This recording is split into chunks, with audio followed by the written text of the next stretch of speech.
Continuing Pompey from Plutarch's Lives, translated by John Dryden, revised by Hugh Clough. Now, it happened within this time that the prices of provisions were much reduced, which gave an occasion to the joyful people of saying that the very name of Pompey had ended the war. However, Pompey, in pursuance of his charge, divided all the seas and the whole Mediterranean into 13 parts, allotting a squadron to each, under each command of his officers, and having thus dispersed his power into all quarters, and encompassed the pirates everywhere that began to fall into his hands, by whole shoals, which he seized and brought into his harbors. As for those that withdrew themselves betimes or otherwise escaped his general chase, they all made to Cilicia, where they hid themselves as in their hives, against whom Pompey now proceeded in person with 60 of his best ships, not however until he had first succored and cleared all the seas near Rome, the Tyrrhenian and the African, and all the waters of Sardinia, Corsica, and Sicily, all which he performed in the space of 40 days by his own indefatigable industry and zeal of his lieutenants. Pompey met with some interruption in Rome through the malice and envy of Piso, the consul, who had given some check to his proceedings by withholding his stores and discharging his seamen, whereupon he sent his fleet, the ship, round to Brundusium himself, going the nearest way by land through Tuscany to Rome, which was no sooner known by the people than they all flocked out to meet him upon the way, and as if they had not sent him out but a few days before. What chiefly excited their joy was the unexpectedly rapid change in the markets, which abounded now with the greatest plenty, so that Piso was in danger to have been deprived of his consulship, Gabinius having a law ready prepared for that purpose, but Pompey forbade it, behaving himself as in that, so in all things else with great moderation. And when he had made sure of all that he wanted or desired, he departed for Brundusium, whence he set sail in pursuit of the pirates. And though he was straitened in time, and his hasty voyage forced him to sail by several cities without touching, yet he would not pass by the city of Athens unsaluted, but landing there after he had sacrificed to the entities and made an address to the people, as he was returning out of the city, he read at the gates 2 epigrams, each in a single line, written in his own praise. One within the gate, thy humbler thoughts make thee a god the more. Other without, adieu we bid, who welcome bade before. Now, what is the word for God? Perhaps it is something that, because a lot of this stuff refer to other languages and other cultures and say, oh, they're calling, well, whether they treat the thing as a god or not, there's often a separate word for God versus these things that are treated as lesser gods. And it sets that being apart. And I don't just mean creator.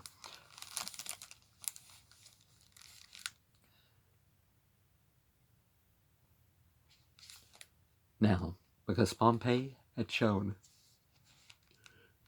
himself merciful to some of these pirates that were yet roving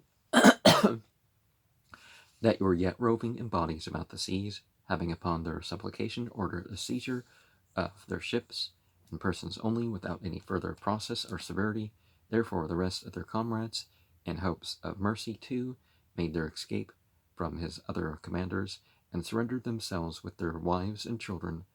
into his protection. He continued to pardon all that came in, and the rather because by them he might make discovery of those who fled from his justice, as conscious of their crimes were beyond an act of indemnity. The most numerous and important part of these conveyed their families and treasures, with all their people that were unfit for war, in the castles and strong forts about Mount Taurus, but they themselves, having well manned their galleys, embarked for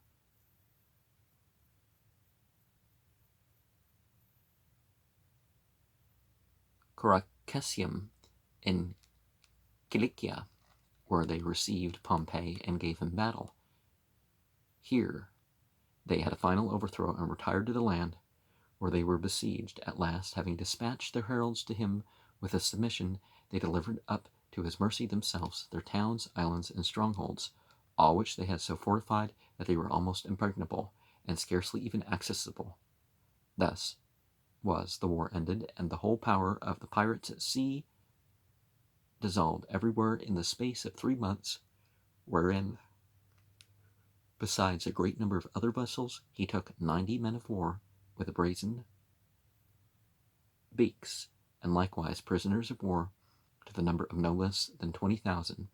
As regarded the disposal of these prisoners, he never so much as entertained the thought of putting them to death, and yet it might be no less dangerous, on the other hand, to disperse them, as they might reunite and make head again, being numerous, poor, and warlike, therefore wisely weighing with himself that man by nature is not a wild or unsociable creature, neither was he born so, but makes himself what he naturally is, not by vicious habit, and that again, on the other side, he is civilized and grows gentle by a change of place, occupation, and a manner of life, as the beasts themselves that are wild by nature become tame and tractable by housing and gentler usage. Upon this consideration, he determined to translate these pirates from sea to land, and give them a taste of an honest and innocent course of life by living in towns and tilling the ground. Some therefore were admitted into the small and half-peopled towns of the Cilicians, who, for an enlargement of their territories, were willing to receive them. Others he planted in the city of the Saulians, which had been lately laid to waste by Tigranes, king of Armenia, which he now restored. The largest number were settled in Dum,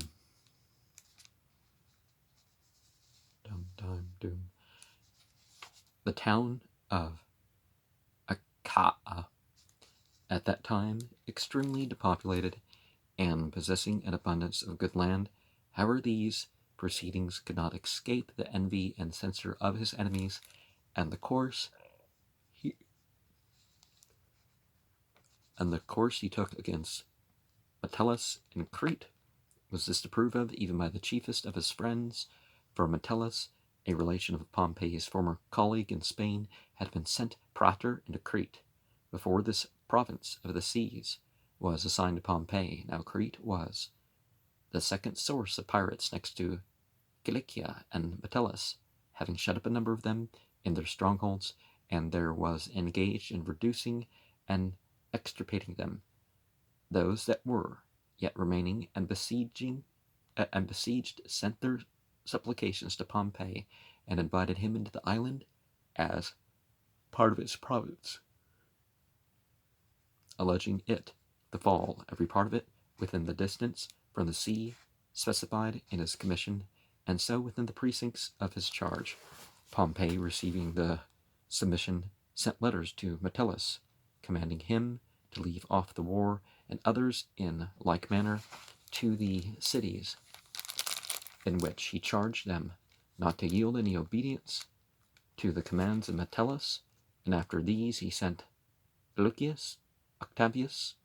one of his lieutenants, to act as general, who, entering the besieged fortifications and fighting in defense of the pirates, rendered Pompey not odious only, but even ridiculous too, that he should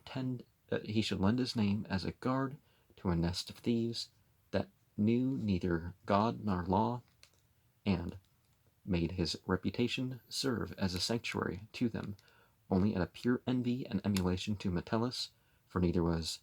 Achilles thought to act the part of a man, but rather of a mere boy, mad after glory, when by signs he forbade the rest of the Greeks to strike at Hector, for fear some other hand should give the blow,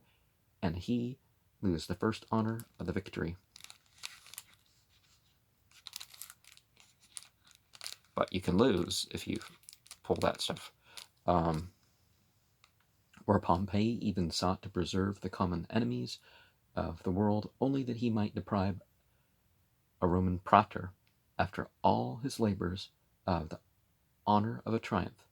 Metellus, however, was not daunted, but prosecuted the war against the pirates, expelled them from their strongholds, and punished them, and dismissed Octavius with insults and reproaches of the whole camp. When the news came to Rome that the war with the pirates was at an end, and that Pompey was unoccupied, diverting himself in visits to the cities for want of employment, one Manlius, a tribune of the people,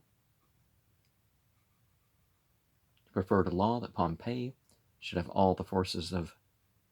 Lucullus and the provinces under his government, together with Bithynia, which was under the command of Calabrio, and that he should forthwith conduct the war against the two kings, Mithridates and Tigranes, retaining still the same naval forces and the sovereignty of the seas as before. But this was nothing less than to constitute one absolute monarch of all the Roman Empire, for the provinces which seemed to be exempt from his commission by the former decree, such as were Phrygia, Lacaonia, Galatia, Cappadocia, Cilicia, and the upper Colchis and Armenia, were all added in by this latter law, together with all the troops and forces which Lucullus had defeated Mithridates and Tigranes. And though Lucullus was thus simply robbed of the glory of his achievements, and having a successor assigned him rather to the honor of his triumph than the danger of the war, yet this was of no less moment in the eyes of the aristocratical party, though they could not but admit the injustice and ingratitude to Lucullus. But their great grievance was that the power of Pompey should be converted into a manifest tyranny, and that they therefore exhorted and encouraged one another privately to bend all their forces in opposition to this law, and not tamely to cast away their liberty. Yet, when the day came on which it was to pass into a decree, their hearts failed them for fear of the people, and all were silent except Catullus, who boldly inveighed against the law and its proposer, and when he found that he could do nothing with the people, turned to the Senate, crying out, and bidding them to seek out some mountain as their forefathers had done, and fly to the rocks, where they might preserve their liberty. Well, retreating, but hopefully not killing themselves like so many other people we've heard about here. The law passed into a decree, and it is said, by the suffrages of all the tribes, and Pompey in his absence was made lord of almost all that power which Sulla only obtained by force of arms, after a conquest of the very city itself. When Pompey had advised by letters of the decree, it is said that in the presence of his friends who came to give him joy of his honor, he seemed displeased, frowning and smiting his thigh, and exclaimed, as one overburdened and weary of government, "Alas, what a series of labors upon labors! If I am never going to end my service as a soldier, nor to escape from this invidious greatness, and live at home in the country with my wife, I had better had been an unknown man." But all this was looked upon as mere trifling, neither indeed could the best of his friends call it anything else, well knowing that his enmity with Lucullus, setting a flame just now to his natural passion for glory and empire, made him feel more than usually gratified, as indeed appeared not long afterwards by his actions, which clearly unmasked him, for in the first place he sent out his proclamations unto all quarters, commanding the soldiers to join him, and summoned all the tributary kings and princes within his charge. And in short, as soon as he had entered upon his province, he left nothing unaltered that had been done and established by Lucullus. To some he remitted their penalties, and deprived others of their rewards, and acted in all respects as if with the express design that the admirers of Lucullus might know that all his authority was at an end. Lucullus expostulated by friends, and it was thought fitting that there should be a meeting betwixt them, and accordingly they met in the country of Galatia. As they were both great and successful generals, their officers bore their rods before them, and all wreathed the branches of laurel. Lucullus came through a country full of green trees and shady woods, but Pompey's march was through a cold and barren district. Therefore the lictors of Lucullus, perceiving that Pompey's laurels were withered and dry, helped him to some of their own, and adorned and crowned his rods with fresh laurels. This was thought ominous, and looked as if Pompey came to take away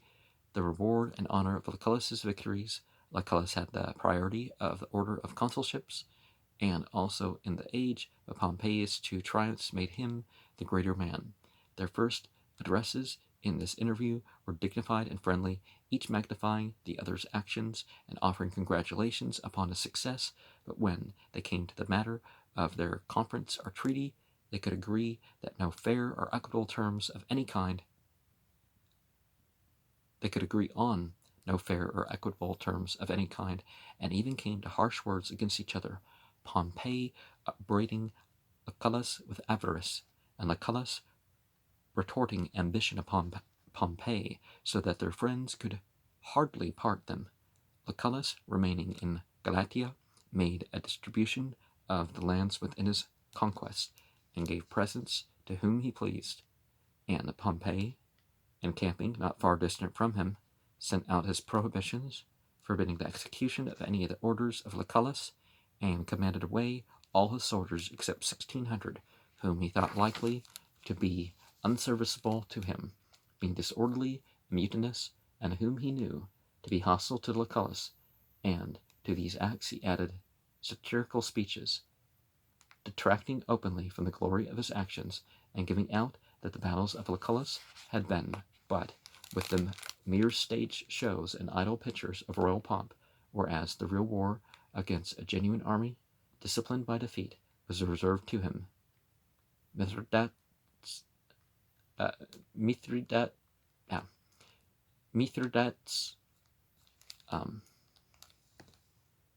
could be an H in the middle there. I don't know what the Greek looks like. Having now begun to be in earnest, and having betaken himself to his shields, swords, and horses, Lucullus, on the other side to be even with him, replied that Pompey came to fight with the mere image and shadow of war, it being his usual practice, like a lazy bird of prey, to come upon the carcass when others had slain the dead, and to tear in pieces the relics of a war. Thus he had appropriated to himself the victories over Sertorius, over Lepidus, and over the insurgents under Spartacus,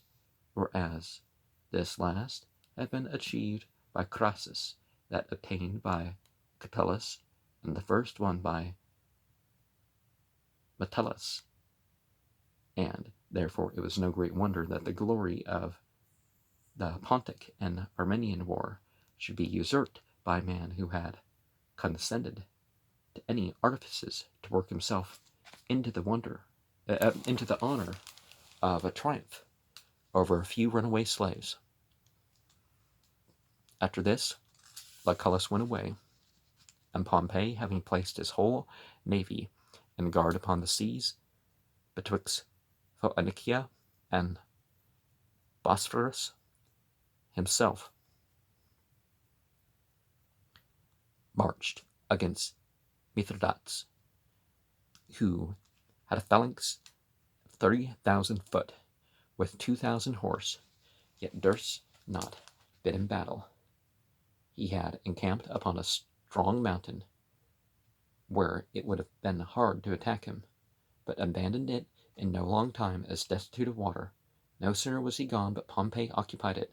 and observing the plants that were thriving there, together with the hollows which he found in several places, conjectured that such a plot could be without springs, and therefore ordered his men to sink wells in every corner. After which there was, in a little time, great plenty of water throughout all the camp, insomuch that he wondered how it was possible for Mithridates to be ignorant of this during all the time of his encampment there. After this, Pompey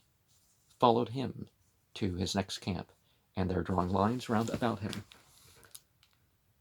shut him in. But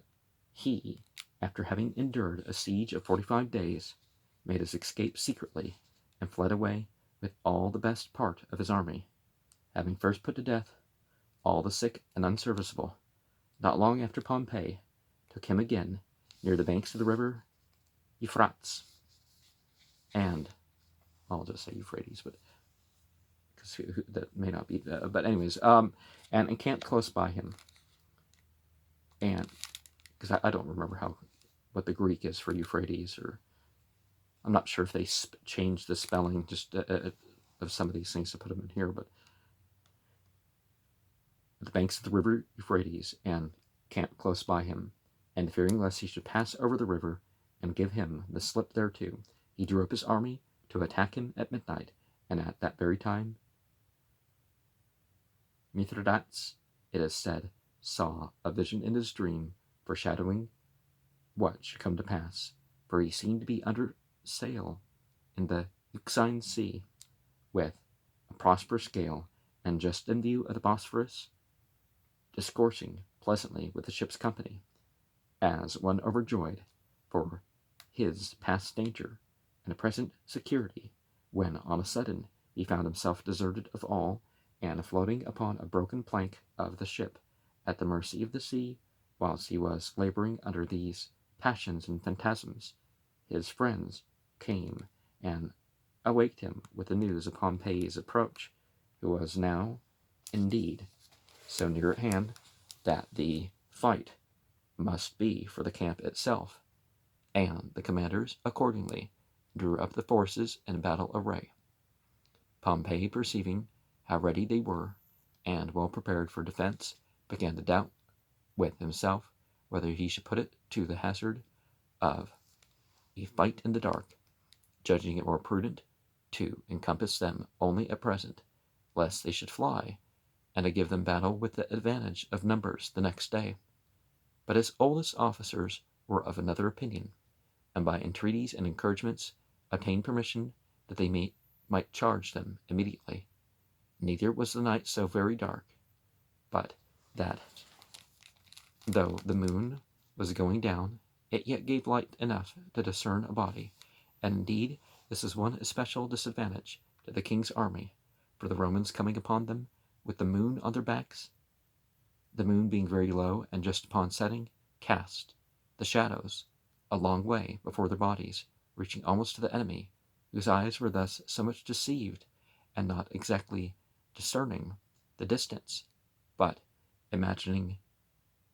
them to be near at hand, they threw their darts at the shadows without the least execution. The Romans, therefore, perceiving this, ran in upon them with such a great shout, but the barbarians, all in a panic, unable to endure the charge, turned and fled, and were put to great slaughter, above 10,000 being slain. The camp also was taken, as for Mithridates himself, he, at the beginning of the onset, with a body of 800 horse, and charged through the Roman army, and made his escape, but before long all rest disappeared, some one way, some another, and he was left only with 3 persons, among whom was his concubine, Hypsicratia, a girl always of a manly and daring spirit, and the king called her, on that account, Hypsicrates. she being attired and mounted like a Persian horseman, accompanied the king in all his flight, never weary even in the longest journey, nor ever failing to attend the king in person and look after his horse too, until they came to Enora, a castle of the king's well, stored with gold and treasure. For thence Mithridates took his richest apparel and gave it amongst those that had resorted to him in their flight. And so to every one of his friends he gave a deadly poison, that they might not fall into the power of the enemy against their wills. For thence he designed to have gone to Tyrannus in Armenia, but being prohibited by Tyrannus, who put a proclamation with a reward of 100 talents to anyone who should apprehend him, he passed by the headwaters of the river Euphrates and fled through the country of Colchis. Pompey, in the meantime, made an invasion into Armenia upon the invitation of young Tyrannus, who was now in rebellion against his father, and gave Pompey a meeting about the river Araxes, who rises near the head of Euphrates, but turning its course and bending towards the east, falls into the Caspian Sea. They two therefore marched together through the country, taking in all the cities by the way, and receiving their submission. But King Tyrannus, having lately suffered much in the war with Lucullus, and understanding that Pompey was of a kind and gentle disposition, admitted the troops into his royal palaces, and taking along with him and his friends and relations, went in person to surrender himself into the hands of Pompey. He came as far as the trenches on horseback, but there he was met by two of Pompey's lictors, who commanded him to alight and walk on foot, for no man ever was seen on horseback within a Roman camp. Tyrannus submitted to this immediately, and not only so, but losing his sword, delivered up that too, and at last of all, as soon as he appeared before Pompey, he pulled off his royal turban and attempted to have it laid at his feet. Nay, worst of all, even he himself had fallen prostrate as an humble suppliant at his knees, had not Pompey prevented it, taking him by the hand and placing him near him, Tyrannus himself on one side of him and his son upon the other. Pompey now told him that the rest of his losses were chargeable upon Lucullus, by whom he had been disposed of Syria, Phoenicia, Cilicia, Galatia, and Sophene, but all that he had preserved to himself entire till that time he should peaceably enjoy, paying the sum of 6,000 talents as a fine or penalty for injuries done to the Romans, and that his son should have the kingdom of Sophene. Tyrannus himself was well pleased with these conditions of peace, and when the Romans saluted him king, seemed to be overjoyed, and promised to every common soldier half a mina of silver, to every centurion 10 minas, and every tribune a talent. Did they name it after Mene, the entity that some worshipped? Wasn't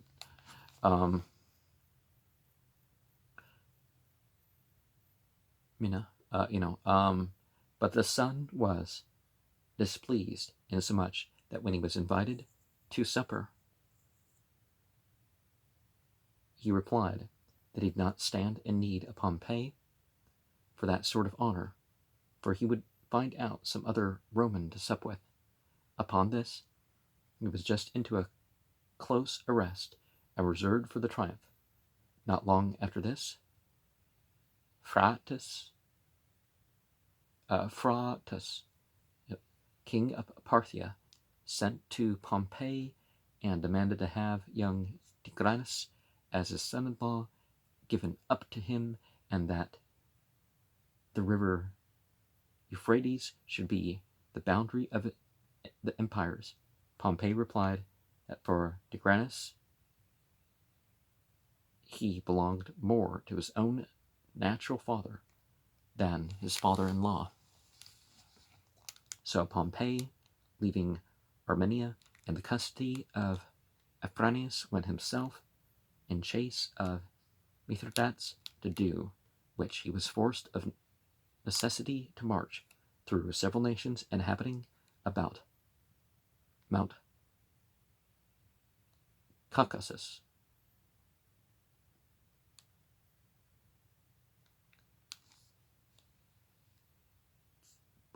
Of these, the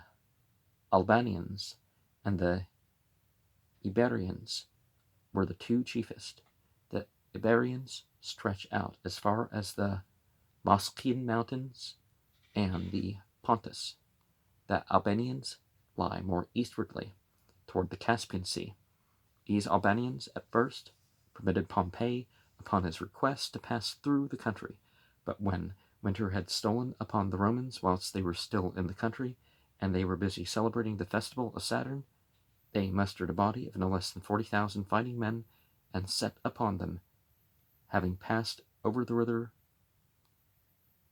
Cernus, which, rising from the mountains of Iberia, and receiving the river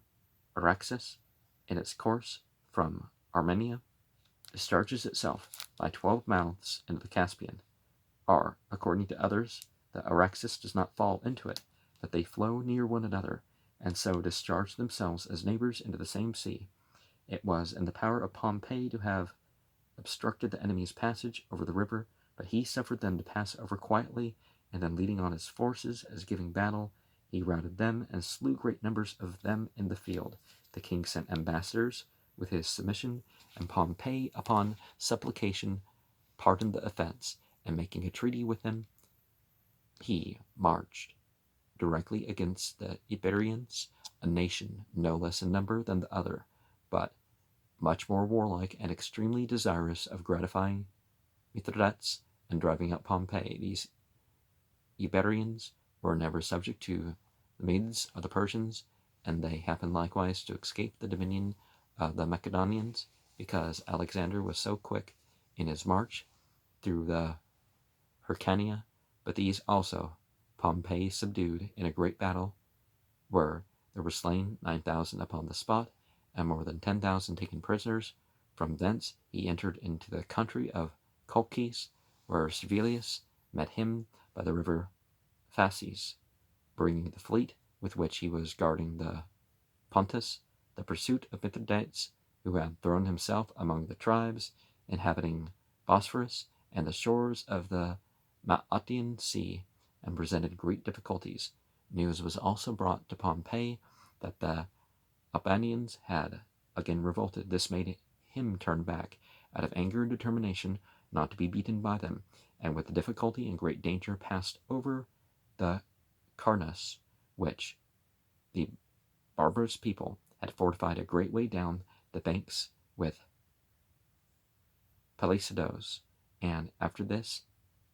having a tedious march to make through a waterless and difficult country, he ordered 10,000 skins to be filled with water, and so advanced towards the enemy, whom he found drawn up in order of battle near the river Abas, to the number of 60,000 horse and 12,000 foot, ill-armed generally, and most of them covered only with the skins of wild beasts.